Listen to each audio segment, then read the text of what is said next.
Salut à tous, c'est ravi de vous retrouver pour un nouveau numéro de l'Expresso de Rassemblimo. Nous sommes le mardi 21 juin, c'est l'été, voilà. Je percute que c'est l'été, que c'est la fête de la musique. Voilà, je sors de ma grotte. Ravi de vous retrouver en tout cas pour ce nouveau numéro de l'Expresso de Rassemblimo. Je vais m'assurer que tout fonctionne comme il faut dans le groupe Facebook, que le live se soit bien lancé. M'assurer que vous êtes bien avec nous. A priori, le live, ça roule. Faites-moi un petit coucou en commentaire pour m'indiquer que vous êtes bien avec nous ce matin, avec votre café, votre thé, votre chocolat chaud, vos croissants, ce que vous voulez.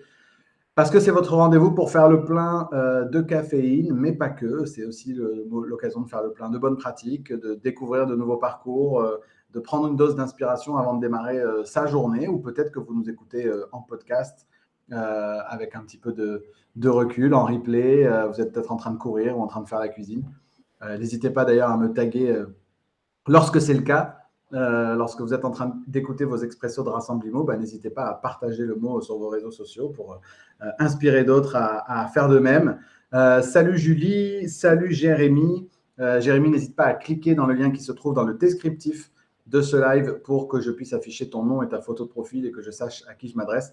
Là, je suis obligé de regarder le téléphone pour ça. Laetitia est avec nous également. Salut Laetitia.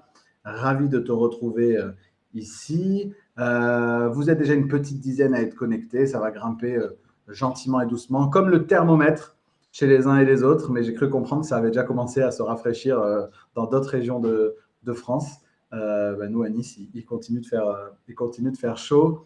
Ce que je vous propose, c'est qu'on rentre tranquillement dans le vif du sujet, le temps que vous vous connectiez doucement, doucement. Ravi de vous retrouver pour ce nouveau numéro, en tout cas de l'Expresso de Rassemblimo, un numéro dans lequel on va parler pige téléphonique. J'ai la chance de recevoir Adrien ce matin. Adrien Lerouge. Adrien, est-ce que tu peux te présenter pour les conseillers, les dirigeants d'agence qui ne te connaîtraient pas encore? Ouais, pas de problème. Salut Seb, salut tout le monde. Moi, c'est Adrien, j'ai 22 ans. J'ai fondé Domine ton secteur en 2021. Bon, j'ai travaillé sur la société de toute l'année 2021 et là, on voit officiellement Domine ton secteur de plus en plus sur les réseaux parce que j'essaie de communiquer un petit peu plus. Donc, on va dire officiellement début 2022 que Domine ton secteur se lance. Et puis, voilà, j'ai fait de l'immobilier juste avant. Voilà pour la Domine ton secteur, c'est quoi Ouais. Domine ton secteur? Alors, Domine ton secteur, là, on propose une solution de pige, mais avant tout, c'est une entreprise qui a pour objectif d'accompagner ce que j'appelle la nouvelle ère de conseillers en immobilier. Donc, comme tu le dis très bien, ceux qui offrent et ne demandent plus à leurs prospects.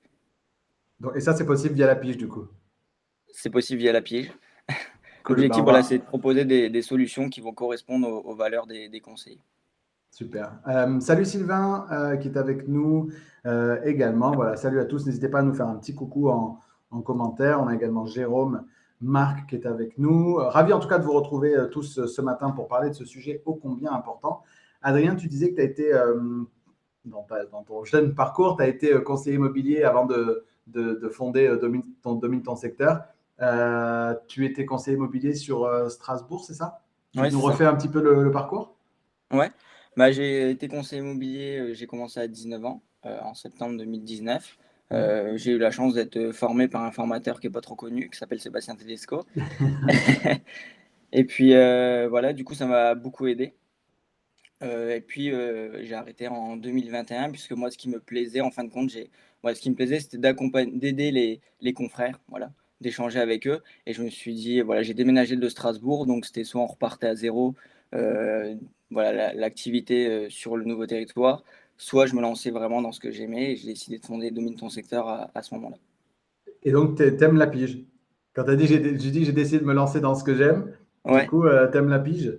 Alors, ce que j'aime, quand je disais ce que j'aimais, c'était surtout accompagner les conseillers. Après, la pige, c'est vrai que j'en faisais. C'était pas ce que j'aimais le plus, c'était pas ce que j'aimais le moins, mais j'en faisais. Et puis, voilà. Pourquoi j'ai décidé aussi de fonder ça, c'est parce que j'ai trouvé aucune société, quand j'étais conseiller, qui était capable de mettre de mettre en place ce que moi je mettais en place au quotidien. Donc, une réelle méthodologie autour de la pige. Ok.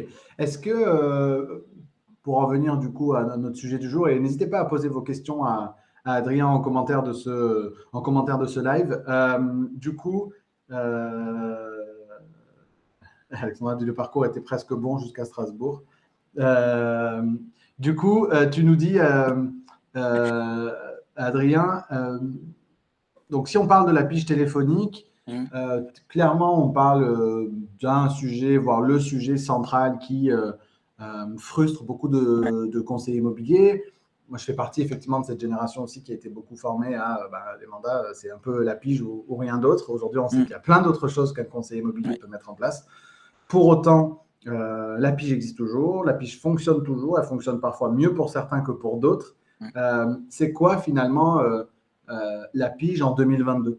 Qu'est-ce qu'elle a de différent de 2021, 2020, 2019? Et peut-être que je partagerai ce qu'elle a peut-être de différent depuis les années 2000 ou 2010. Mais c'est quoi la pige en 2022 du coup? Pour moi, la pige en 2022, c'est accompagner avant tout, en fait. Je pense qu'on doit accompagner le propriétaire, il doit se sentir à l'écoute, puisque voilà, on est quand même dans. Moi, je pense qu'à la pige, on est quand même dans une jungle immobilière, entre guillemets, il y a beaucoup de conseillers qui appellent, et l'objectif, c'est de se démarquer. Quand on sait que le discours des conseillers, beaucoup de conseillers, c'est de soit présenter ses services au téléphone ou dire qu'on a des acquéreurs, je pense qu'on doit être dans une autre démarche. Et en fait, le propriétaire, il doit se sentir à l'écoute et on doit le faire parler un maximum. Et il doit vraiment se sentir accompagné. Voilà, on doit être un pilier pour le propriétaire vendeur. S'il a besoin, on doit être là. Et en fait, naturellement, on va venir décrocher un rendez-vous lorsqu'il sera prêt à recevoir un professionnel de l'immobilier. Donc voilà ce qui différencie peut-être aujourd'hui la pige. Oui, parce que j'en parle souvent dans les interventions que je peux faire. J'ai connu quand j'ai démarré en 2006, mes petits copains qui faisaient de la pige au moment qui, eux, avaient beaucoup plus d'expérience que moi. On était encore à une époque où on était quelque part moins sollicité en général. Ouais. Donc les vendeurs étaient déjà très sollicités par rapport à leur projet immobilier, mais à côté de ça, ils étaient finalement assez peu sollicités. Il n'y avait pas ces notifications permanentes toute la journée, par exemple. Et du coup, mes petits copains, ils arrivaient à vendre le mandat au téléphone, quoi. C'était vraiment ça, hein. On pouvait aller loin dans la discussion, dans la conversation, dans l'argumentation au téléphone. Puis, on va dire, dans les années 2010, on a commencé à nous former à faire de la pige pour simplement obtenir un rendez-vous et pas un mandat. Donc, c'était vraiment, voilà, on contourne toutes les objections liées au mandat pour dire non, non, mais là, il n'est pas question de mandat, il est simplement question de venir voir votre appartement et de vous découvrir, etc.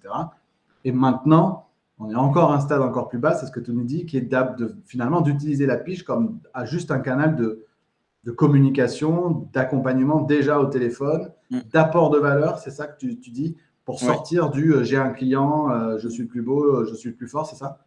Oui, tout à fait. Tout à fait, c'est l'objectif. Et voilà, quand je parle d'accompagnement, c'est vraiment offrir des conseils, offrir de la valeur et ne pas s'empêcher de le faire, puisque il y a des conseillers aussi qui me disent Adrien, tu sais, si j'offre de la valeur, le propriétaire va vendre sans moi. Mais de toute manière, il vend déjà sans toi. Donc il est trop tard. Entre guillemets, il est trop tard pour ne rien faire. Donc c'est soit tu décides de continuer à combattre le propriétaire, donc voilà, proposer tes services, dire que tu as des clients, etc., d'argumenter dans le sens où il faut passer par un professionnel. Je pense que c'est pas la bonne solution. Soit tu décides de l'accompagner réellement. Quitte à lui donner des conseils, c'est ça que Ouais. que tu préconises? Ouais, parce que il faut penser aussi qu'en pige, on n'a pas seulement l'objectif du rendez-vous. Il y a aussi toute l'image qui va graviter derrière, l'image du conseiller. Donc, si on véhicule une bonne image, même si on n'obtient pas le rendez-vous, le propriétaire, peut-être que ça va pouvoir devenir un ambassadeur. Il va pouvoir nous recommander. Il faut véhiculer une bonne image pour renforcer son image sur le secteur. Donc, il n'y a pas seulement l'objectif d'obtenir un rendez-vous. Il y a aussi toute l'image du conseiller qui va venir jouer un rôle important en pige. Parce que tu considères que la pige, c'est une pièce d'un écosystème plus large. Oui, C'est ça. oui, tout à fait. C'est vrai que pour moi, un conseiller qui met déjà en place un écosystème complet sur son secteur, donc en utilisant voilà, tous les canaux de distribution dont tu parles, eh bien, aura peut-être plus de chances en pige d'obtenir un rendez-vous puisqu'il aura déjà été vu et revu avant. Donc, son image, voilà, le conseiller, quand il va appeler, il sera déjà connu sur son secteur. Ok, donc la notoriété, l'image de marque du conseiller sur son territoire par ses gazettes, ses jeux concours, ses réseaux sociaux, etc., va venir l'aider quelque part, va potentiellement venir l'aider dans sa pige. Et inversement, s'il donne une bonne image de lui sur la pige, ça va venir renforcer son image de marque sur le reste de ses canaux. Et les gens vont pouvoir à un moment donné connecter et faire le lien entre les différents canaux, c'est ça? Oui, tout à fait. Je peux même donner une anecdote par rapport à ça quand on avait fait la. Alexandra qui reprend ta phrase, hein, il est trop Ouais, tard pour ne rien faire. Du coup, de toute façon, il est déjà trop ouais, tard, c'est ça. donc autant faire quelque chose, quoi, c'est ça? Ouais, tout à fait. Pour donner une petite anecdote par rapport voilà, à l'écosystème, etc., quand on avait fait la version bêta en septembre 2021, on avait accompagné une conseillère qui était sur le Pays Basque. Et puis cette conseillère, quand elle distribuait sa gazette, elle est tombée sur des propriétaires vendeurs qui l'ont remercié d'avoir envoyé un guide vendeur par SMS puisqu'ils vendaient de PAP. Voilà, les personnes l'ont reconnu. Et de notre côté, nous, sur son secteur, on a eu des propriétaires qui nous ont dit, bah, j'ai reçu la gazette de Marie-Pierre, j'ai bien aimé cette gazette, vous la remercierez. Donc au final, son image, elle est là. Bah, du coup, on rentre dans le vif du sujet, puisque tu commences à nous en dire un petit peu sur domine ton secteur, et puis après, on reprendra le fil peut-être sur la pige, et encore une fois, posez vos questions à Adrien sur la pige. Donc, si on reprend le fil, domine ton secteur, donc c'est une solution de délégation de pige. Propulse ta pige, ouais. Voilà, donc on va déléguer, oui, d'accord. Donc, le service Propulse ta pige, c'est le service de délégation de pige. Et dans ce service, vous faites quoi en fait? Alors, bah, nous, notre objectif, comme je le dis, c'est d'accompagner des propriétaires vendeurs dans l'objectif d'obtenir un rendez-vous. Donc, on va vraiment semer des graines et on va suivre le propriétaire pendant plusieurs semaines. Et on va même le suivre après l'offre pour être sûr que l'acquéreur a bien eu son financement. Voilà. Donc, on va vraiment suivre de A à Z. Et pour le suivre, on va utiliser une méthodologie cross-canal. Donc, on va utiliser le téléphone, le courrier, le SMS et on va s'aider du pixel Facebook. Donc, le SMS pour apporter de la valeur. Le courrier conseil qu'on partage aux conseillers quand on a les adresses postales, il peut aussi apporter de la valeur en boîte aux lettres ou en main propre via le porte-à-porte. On va faire des relances téléphoniques pour échanger sur le projet, comprendre pourquoi il vend, etc. Et si le conseiller fait la pub Facebook, on va venir mettre son pixel Facebook envoyé sur les landing pages envoyées par SMS. Comme ça, bon, ça va traquer le prospect et le prospect va pouvoir voir les pubs Facebook du conseiller IMO. Donc on peut même rentrer dans une pige digitale, entre guillemets. Ok, donc tu disais téléphone, SMS, courrier, pixel Facebook, et c'est une solution de pige. Ouais. Comment est-ce que tout ça s'articule du coup? C'est quoi les étapes? En fait, ça s'articule à partir du moment où l'annonce sort. Nous, on met en place cette méthodologie de relance SMS, appel téléphonique, courrier, etc. Et l'objectif, en fait, c'est que le SMS, le téléphone et le courrier soient liés entre eux. Par exemple, dans le courrier conseil, on a des QR codes qui vont renvoyer vers des guides vendeurs envoyés par SMS. Nous, on va faire le lien par téléphone des différentes actions qu'on a mis en place. Voilà. C'est pour ça qu'on parle d'une méthodologie cross-canal, puisque tout est lié entre eux.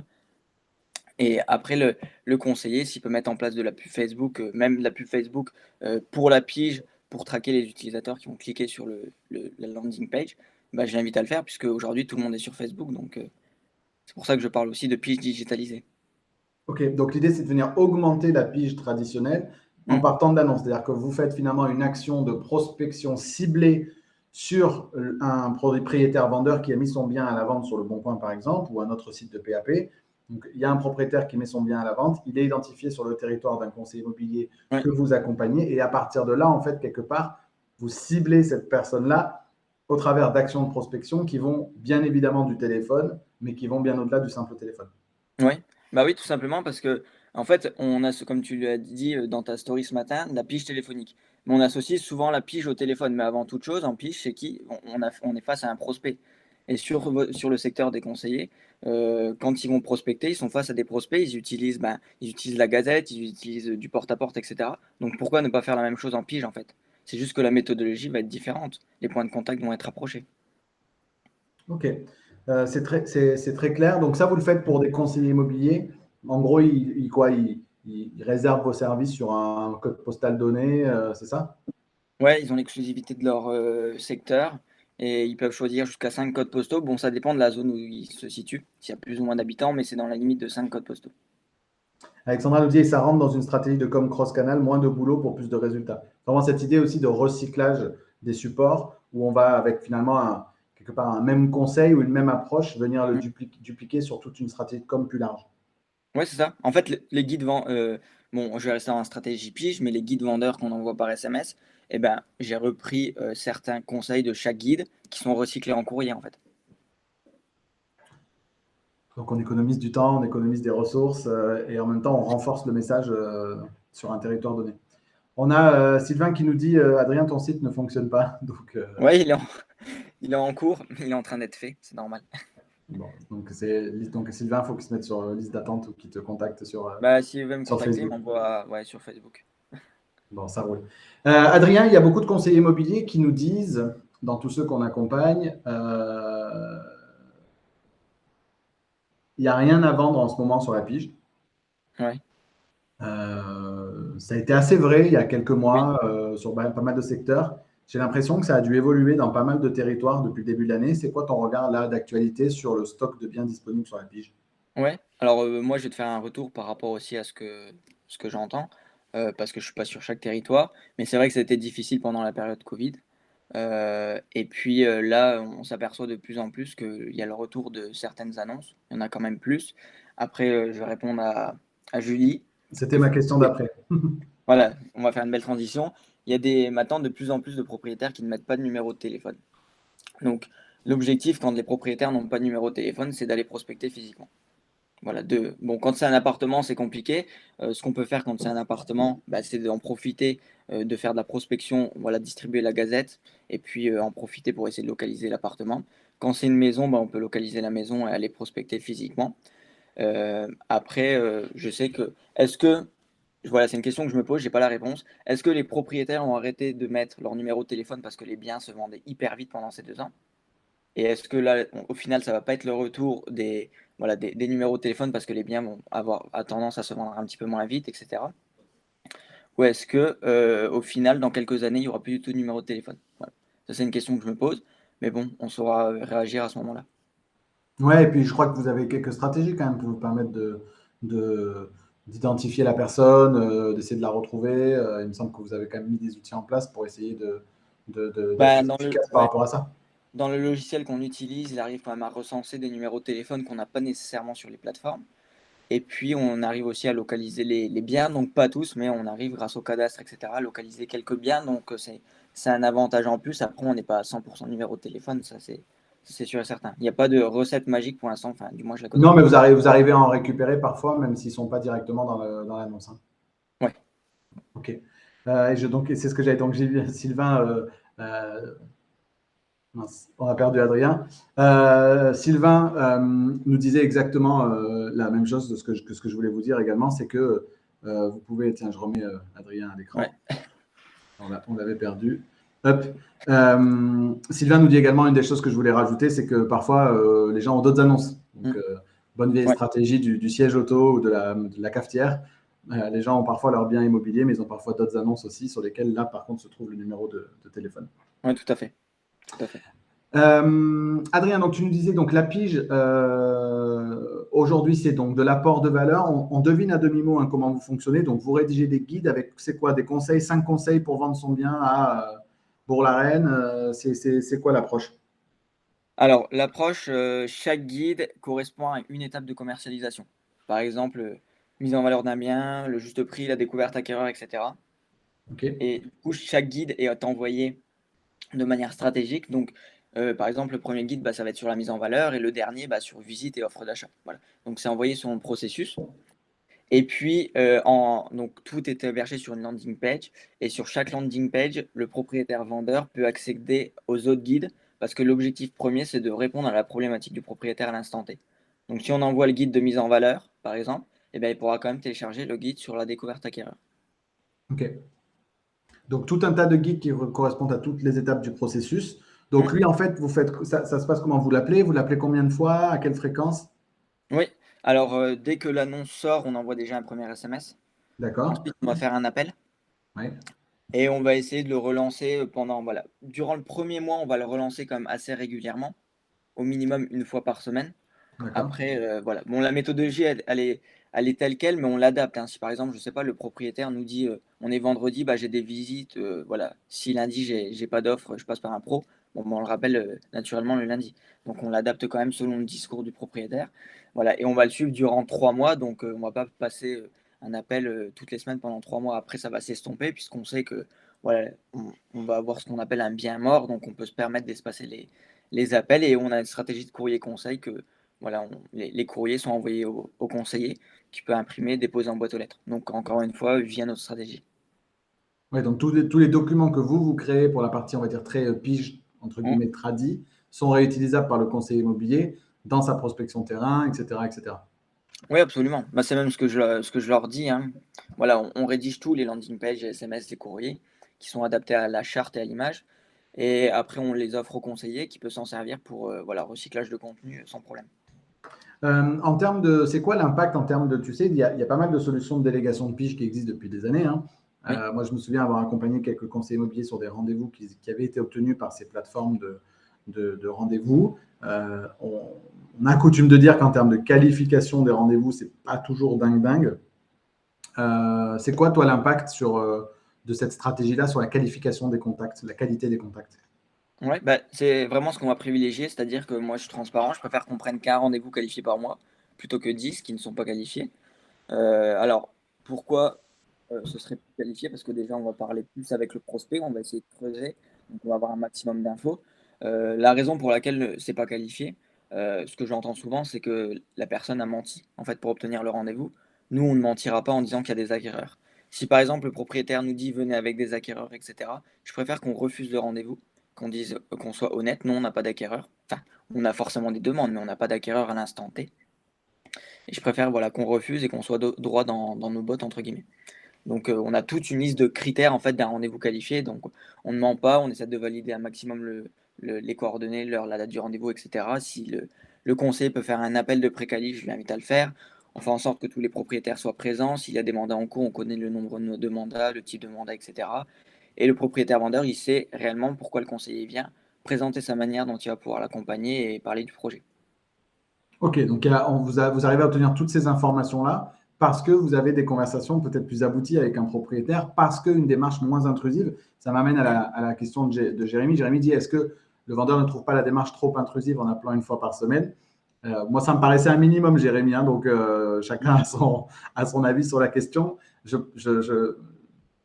vais faire un premier élément de réponse, et puis Adrien, tu répondras toi aussi là-dessus.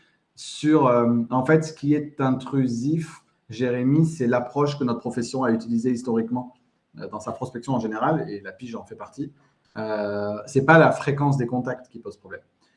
Tu as tout à fait le droit d'être très fréquent dans ta communication en prospection et donc dans ta communication sur la pige à partir du moment où ton approche est une approche qui vise à apporter de la valeur à ton interlocuteur, à l'accompagner et pas simplement à vendre ta sauce ou à lui mentir. Donc, je pense que l'intrusivité, elle est beaucoup moins liée à la fréquence qu'à la qualité de la communication ou qu'à la qualité du contenu que tu vas apporter à la personne en question. Ouais. Madrien, là-dessus? Ouais, bah, je suis d'accord avec toi, je rejoins ce que tu dis. Pour donner un exemple, pendant la version bêta, on faisait un appel à J+7. On laissait 7 jours pour se dire: «On va pas être intrusif» et au final, on se faisait griller parce que le particulier, soit il avait vendu, bon là, c'est les aléas, c'est pas très grave, hein, ou soit, ben, il y avait un autre professionnel qui était passé devant. Donc, il faut essayer d'appeler au plus vite pour déjà briser la glace, même si on n'obtient pas le rendez-vous lors du premier appel et comme dit Sébastien, c'est voilà, c'est le minimum une fois par semaine. C'est pour ça que je dis qu'on adapte la méthode. Ouais, clairement. On a Philippe qui nous demandait si on prend un essai de 3 mois et aucun rendez-vous qualifié, validé, que se passe-t-il? Ah, oui, alors, bah, c'est dommage.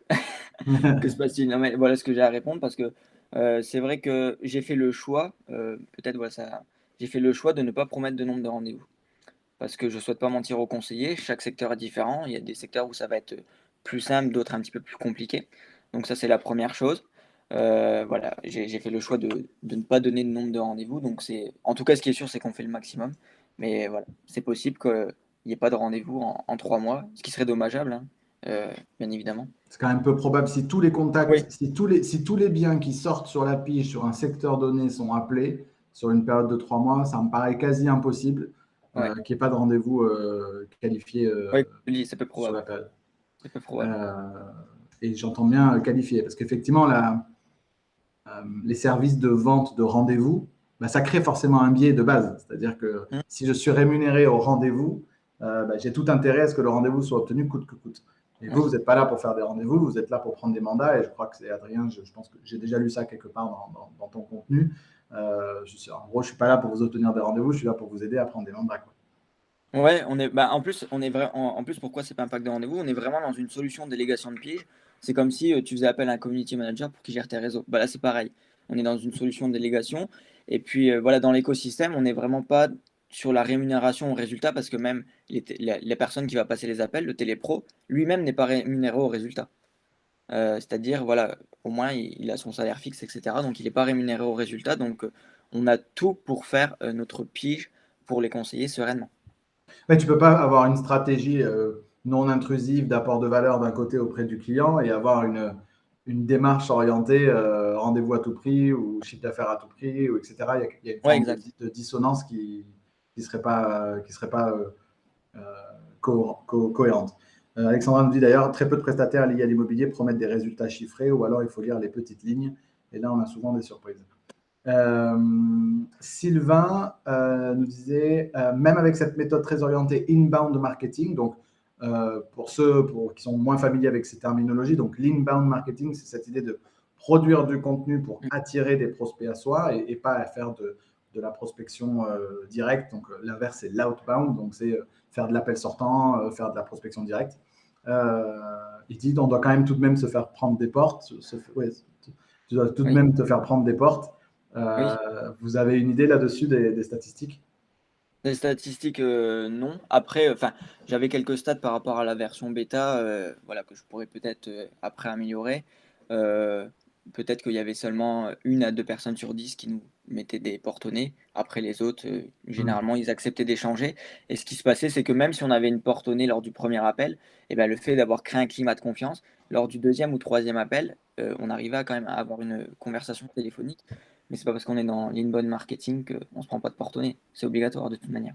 Mm. Pour aller dans ton sens, la première version de ce qu'on enseignait aux membres de l'Académie Accélère Imo sur la partie pitch, donc Mmh, toi, tu en as fait une version beaucoup plus élaborée mmh, que ce que nous, on enseignait. Les premiers résultats qu'on avait, c'était que, peut-être pour aller dans le sens de ce que disait Sylvain, on avait 80% des conversations téléphoniques qui étaient, ça rejoint ce que tu disais là, qui étaient euh, satisfaisantes, c'est-à-dire on se faisait jeter pas plus de 20% du temps. ouais, Et donc, dans 80% des cas, ça se passait effectivement plutôt bien.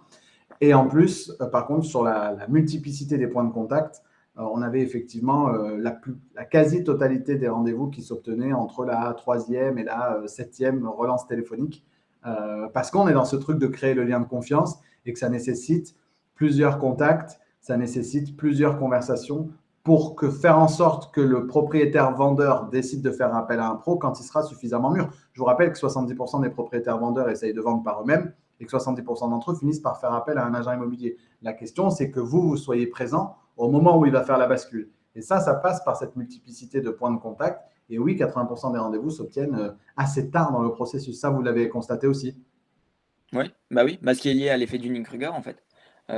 Pour ceux qui savent pas, l'effet Dunning-Kruger, c'est un biais cognitif qu'on appelle aussi un effet de surconfiance. Merci Bruno, c'est gentil. Bruno nous dit, pour avoir été bêta-testeur et avoir pu écouter l'enregistrement d'un appel de prise de rendez-vous, je peux recommander les services d'Adrien les yeux fermés. Bah, merci beaucoup. Donc pour revenir à l'effet Dunning-Kruger, ouais, c'est ce qu'on a un biais cognitif, un effet de surconfiance et c'est un biais cognitif par lequel les moins qualifiés dans un domaine surestiment leurs compétences. Donc ça veut dire quoi? Un propriétaire vendeur, lorsqu'il commence à vendre, il surestime ses compétences. Et il a besoin de faire sa propre expérience, voilà, d'avoir ses propres échecs, ses propres doutes. Et l'objectif, c'est de venir l'accompagner à partir du moment où il commence à vendre, donc quand il est tout en haut de cet effet du Dunning-Kruger, et quand il va tomber petit à petit dans ce que tu appelles très bien la vallée du désespoir, à ce moment-là, on pourra cueillir ce prospect. Le problème, la seule chose sur laquelle on ne peut pas avoir d'impact, c'est la durée de ce processus. Ça peut être 2 jours comme 2 mois selon le propriétaire. Et aussi, il peut y avoir autre chose, bah, si le bien est vendu, peut-être qu'il peut très bien être vendu dès le dépôt de l'annonce. Donc à ce moment-là, on n'a pas la main dessus. Donc il y a plein d'aléas qui rentrent en compte. Mais voilà, il faut vraiment l'accompagner et respecter sa courbe émotionnelle et ne pas le brusquer en fait. Hmm. Et vous allez même au-delà, tu le disais tout à l'heure en introduction, au-delà de la vente, au-delà de l'offre d'achat, c'est ça? Oui, oui, après une offre d'achat de PAP, je ne sais pas si ma vidéo a buggé. Non, non, c'est bon, c'est bon. En fait, quand, on sait qu'il y a beaucoup d'offres de PAP qui tombent à l'eau à cause d'un financement. Donc nous, voilà, pour, essayer d'obtenir le plus de rendez-vous possible, eh bien, on va valider après l'offre, la non-rétractation de l'offre, non-rétractation du compromis et le fait que l'acquéreur a bien eu son prêt.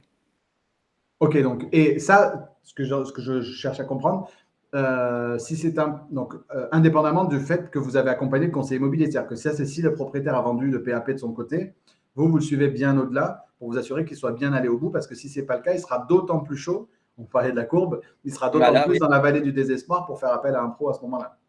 oui, bah là, on a la value des désespoirs et puis, financement refusé, là, il est dans un trou, il peut plus remonter quoi, entre Hmm. guillemets donc à ce moment-là, il faut le cueillir aussi. Et vu qu'on aura mis toute une méthodologie de suivi, naturellement, il va se tourner vers le conseiller pour lequel on fait sa pige. Et on sous-estime tellement la manière dont les transactions se passent de particulier à particulier. J'ai une expérience actuellement avec des amis qui achètent dans ma copropriété et je les ai mis en relation avec un voisin. Et une fois que la mise en relation a été faite et que l'offre d'achat a été acceptée, je les ai laissés gérer. J'étais resté que le compromis allait être rédigé chez le notaire. Et en fait, non, ils ont décidé de rédiger un compromis ensemble, on va dire. Et là, je découvre hier, on a des soucis, on n'est pas d'accord, le vendeur veut enlever la clause pénale. Le vendeur, enfin, des trucs totalement délirants qui, s'il y avait un professionnel au milieu, ça se serait réglé probablement en 3 minutes d'explication des risques associés à telle ou telle clause qui serait enlevée. Et il y en a plein qui ont souhaité enlever.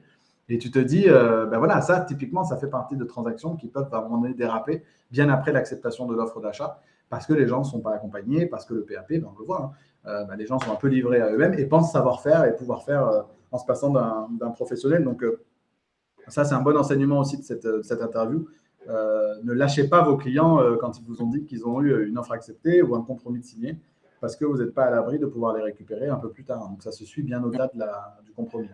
Mais c'est ça. Mais le problème, c'est que ça paraît tellement évident pour les pros de l'IMO parce que c'est leur métier en fait de Ouais, faire ça. Mais en fait, c'est pas du tout évident pour les particuliers. Est-ce que vous avez des questions ou des remarques pour Adrien tant qu'on l'a avec nous, on a encore une petite dizaine de minutes si besoin. N'hésitez pas à commenter cette vidéo ou à lui poser des questions. En attendant, Adrien, je sais que tu te formes beaucoup. Est-ce que tu as des ressources que tu pourrais recommander aux conseillers immobiliers qui nous regardent? Est-ce qu'il y a des ressources peut-être sur ton sujet, sur ce sujet de la prospection? Est-ce qu'il y a des livres ou des formations que tu as suivies qui peuvent les aider? Ouais. Bah, la dernière formation que j'ai suivie et que je suis encore en train de suivre, c'est la formation de Julien Pellabert, donc qui est intervenu au Rassemble IMO. C'est d'ailleurs suite à ça que j'ai pris sa formation, sur tout l'aspect négociation. Et c'est vrai que, voilà, pour la petite anecdote, moi avant j'étais très script. Je me suis dit, voilà, il faut un script. Et en fait, on remarque que dans la négociation, négocier, c'est comprendre, c'est ce qu'il dit Julien.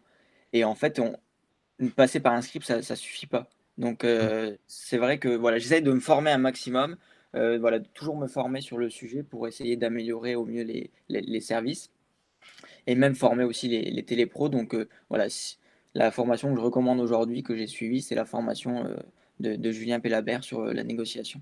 La négociation d'influence. Ouais, c'est ça. Julien qui a écrit également un livre sur le sujet, donc vous pourrez retrouver. Donc, Oui, aussi. Julien Pellabert. Sylvain nous dit qu'il t'a envoyé un message privé. N'hésitez pas à contacter Adrien si vous avez des questions ou vous voulez en savoir plus en tout cas sur cette offre Propulse ta pige. Adrien, je pense qu'on a fait un bon tour sur ce sujet de la pige. Si je dois résumer, donc la pige aujourd'hui, c'est toujours cette optique d'apporter de la valeur, générosité, etc., accompagnement, produire du contenu qui permet au vendeur de monter en maturité ou d'accélérer sa montée en maturité pour faire en sorte qu'on puisse le cueillir quand il sera suffisamment mûr. Il nous a parlé de l'effet Dunning-Kruger, donc cette idée comme ça que moins j'en sais et plus je pense en savoir, et plus j'en sais et plus je doute, quelque part. Donc, vous vous appuyez beaucoup sur ces travaux-là avec tes équipes. Et donc, la solution, c'est une solution de délégation intégrale de la pige avec des outils qui permettent d'être exploités au-delà de la simple pige dans le reste de son écosystème de prospection. C'est ça? Ouais, c'est ça. J'ai fait un bon résumé? Très bien, comme d'habitude. Écoutez, si vous n'avez pas d'autres questions ou d'autres remarques, je vous propose qu'on en reste là pour ce matin. Si vous avez en tout cas des questions, posez-les à Adrien. Si vous voulez soutenir l'Expresso de Rassemble IMO, mettez un petit like déjà dans le groupe Facebook là tout de suite pour ceux qui sont en live ou allez mettre 5 étoiles sur votre plateforme de podcast préférée pour soutenir l'Expresso de Rassemble IMO. Pas d'Expresso de Rassemble IMO semaine prochaine. Je serai du côté de Montpellier toute la semaine prochaine en formation. Donc pas d'Expresso la semaine prochaine, probablement encore un la semaine d'après, et il sera bientôt temps de faire la pause estivale pour l'Expresso et de revenir peut-être avec des petites nouveautés à la rentrée. Voilà, je vois que vous avez liké sur la fin de ce live, donc merci beaucoup en tout cas pour tout ça. Adrien, merci infiniment pour ces 34 minutes passées ensemble. Merci à tous pour votre fidélité à ce rendez-vous, et puis on se dit à très bientôt pour un nouveau numéro d'Expresso de Rassemblement. Ciao, ciao. Merci à toi. Ciao, merci Adrien. à tout le monde. Ciao.